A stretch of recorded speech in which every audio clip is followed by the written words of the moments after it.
Hey guys, it's Alison Glew. I've made this video for you if you're struggling to strum with your finger because it's getting really sore on the sides. So if that's you, check out this video.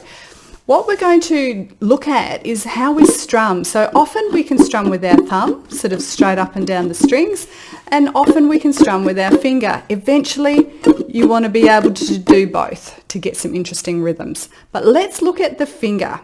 When we strum with our finger, we're going to come down on the nail and then up on the pad. And as we come up on the pad of our finger, the nail, if you've got any nail, is going to catch. And that's why it will sound very similar on the way down and back versus our thumb, which will be strumming down on the pad, and then it sort of hits the nail on the way up. So it's got a different tone, okay? So let's look at the finger placement though with this guy. So we want to strum where the neck meets the body here. This is the sweet spot on the ukulele. So if you've come from guitar, that's not over the sound hole, okay? So we usually strum over the sound hole if you're a guitarist, but it's here if we're playing on an ukulele. When you're using your finger, a lot of my students will be coming down this way on their finger and then back. They're using their thumb to brace really hard, and they've got this pointy finger and they're really getting into it and they're trying to smash it down and back. That's not going to work and you're going to hurt yourself. So let's have a look. What we want to do is, instead of coming sideways on our finger, we want to turn the finger around. So just like you're turning a key in a lock, we want to twist our wrist and we want to just bend the finger slightly, right? So, oh, I can't get in there with my microphone. Bend it really slightly and we're going to come down on the nail.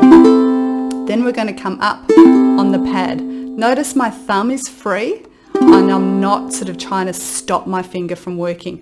I don't want a floppy finger where it's kind of painting, and I don't want a really rigid finger either where it's going to be jumping and gripping into those strings. So nice and gentle on the way down and back. And there's a little bit of movement in my finger there as it's strumming, but it's not huge. I've got a little bit of tension. Coming down on the nail, straight down and then up. So this is coming down this way and then straight up. That's how we want to strum to be able to play anything.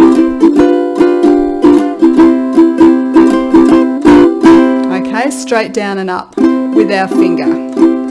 If I was to play that with my thumb, it's going to sound a little bit warmer because we're not catching on the nail. So I hope that's helped. If you're finding that it's getting caught in here, that's because you've got your finger coming in sideways. So just give it a quick twist, come down, bend it a little bit. We want to go wrist high. Okay, so we sort of bring our wrist up a little bit. That's going to give us a good position. Remember not to play the uke this way around. We want it head high so that, again, we don't have to twist our wrist too stupid to come in straight up and down on the strings. We can sort of come in more sideways. And remember, it's like waving, okay? We want to keep our hand moving in a really smooth motion rather than sort of jerking back and forward, down and back. So I hope that's helped you and it saved your fingers a little bit of pain. If you like this video, go and jump into the Facebook group Ukulele Jam with Alison Glew, and I've also got some courses and membership and things in there where I teach more tips and tricks and actually songs and how to play them in a really authentic way. Okay, I hope that's helped. I'll catch you soon. Bye.